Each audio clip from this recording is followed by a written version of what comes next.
और मध्य प्रदेश के मंत्री विजय शाह सुप्रीम कोर्ट पहुंचे थे, वहां भी उन्हें फिलहाल कोई राहत नहीं मिली है। सुप्रीम कोर्ट ने भी विजय शाह को कड़ी फटकार लगाई है।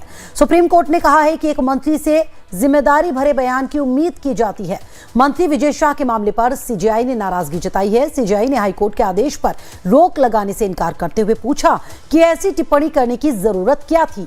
ये कोई समय है, उच्च पद पर बैठे व्यक्ति से ऐसे बयान की उम्मीद नहीं की जा सकती, जबकि देश ऐसे दौर से गुजर रहा है। सीजेआई ने यह भी कहा कि ऐसे बयान बार बार सुनने में आ रहे हैं। इसके बाद सीजेआई ने इस मामले पर शुक्रवार को सुनवाई की बात कही। आपको बता दें कि विजय शाह के खिलाफ एमपी हाईकोर्ट के आदेश के खिलाफ एफआईआर दर्ज हुई है, जिसके खिलाफ विजय शाह सुप्रीम कोर्ट में अपील करने के लिए पहुंचे थे, लेकिन सुप्रीम कोर्ट से भी उन्हें फिलहाल कोई राहत नहीं मिली है, बल्कि सुप्रीम कोर्ट की तरफ से कड़ी फटकार लगाई गई है। सुप्रीम कोर्ट ने उनके बयान को लेकर उन पर फटकार लगाई है। ये कहा है कि एक जिम्मेदार पद पर बैठे व्यक्ति से इस तरह के बयान की उम्मीद नहीं की जा सकती है, वो भी ऐसे हालात में जब देश इस तरह के हालातों से गुजर रहा है। हालांकि इस मामले पर कल सुनवाई होगी। कर्नल सोफिया पर विवादित बयान देने वाले कैबिनेट मंत्री पर मुकदमा ऐसे ही दर्ज नहीं हो गया, बल्कि मध्य प्रदेश हाईकोर्ट ने इस पर सख्त रुख दिखाया और विजय शाह पर 4 घंटे के अंदर एफआईआर दर्ज करने को लेकर डीजीपी को निर्देश जारी किए थे। हाईकोर्ट में जस्टिस अतुल श्रीधरन की डिवीजन बेंच ने कहा कि विजय शाह पर एफआईआर तत्काल दर्ज होनी चाहिए। हाईकोर्ट के भीतर जज का वो बयान सुनिए।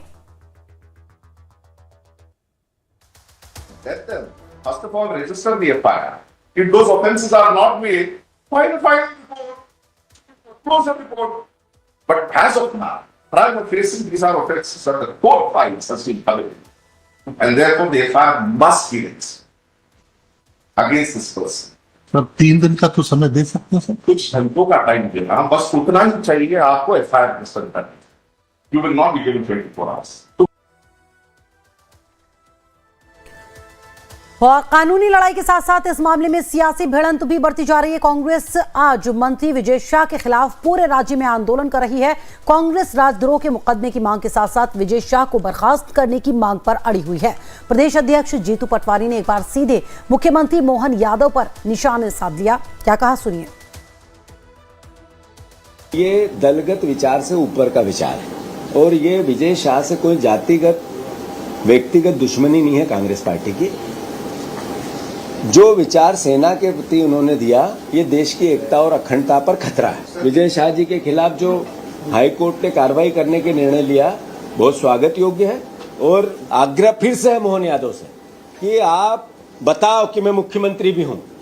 उनके किसी निर्णय से पता नहीं लगता है कि वो मुख्यमंत्री। इतनी बड़ी घटना जिसने मध्य प्रदेश का चेहरा पूरी दुनिया में कलंकित कर दिया, विजय शाह के इस घटनाक्रम में, उसके बाद मुख्यमंत्री जाग नहीं रहे, सोच नहीं रहे, विचार नहीं कर रहे, केवल अपना पॉलिटिकल मैनेजमेंट देख रहे हैं।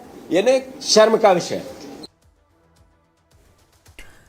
जहां एक तरफ विजय शाह पर एफआईआर दर्ज हुई है, तो एक बार फिर से उन्होंने अपने बयान के लिए माफी मांग ली है। हाल ही में उन्होंने ये कहा कि मेरे दिए गए बयान की वजह से हर समाज की भावनाएं आहत हुई हैं।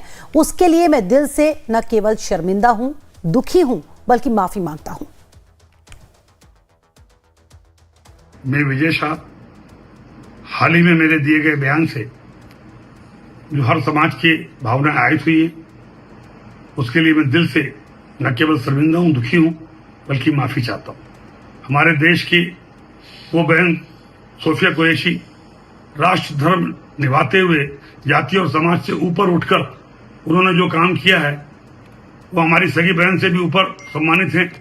हमारी सेना और हमारे सोफिया बहन के साथी जितने भी, जिन्होंने हमारी उन बहनों का बदला लेने के लिए, हिंदुस्तान का मान सम्मान रखने के लिए और हमारे विरोधियों को धूल चटाई है, मैं उनका सम्मान करता हूं। हाल के भाषण में जब मेरी इच्छा और मनसा यही थी कि मैं उनके बात को अच्छे से समाज के बीच में रखूं, लेकिन दुखी और विचलित मन से कुछ शब्द गलत निकल गए, जिसके कारण आज मैं खुद शर्मिंदा हूं और पूरे समाज से और समुदाय से माफी मांगता हूं। वहीं मध्य प्रदेश के पूर्व सीएम और कांग्रेस नेता दिग्विजय सिंह ने भी विजय शाह पर टिप्पणी करते हुए कहा कि संघी विचारधारा वाले बीजेपी नेताओं में हिंदू मुस्लिम करने की होड़ लगी हुई है। अजय राय ने भी विजय शाह पर सवाल उठाए, सुनिए।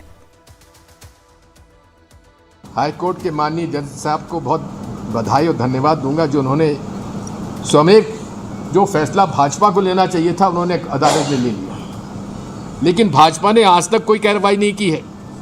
यानी कि भाजपा भी जो है उनको बचाने में लगी हुई है।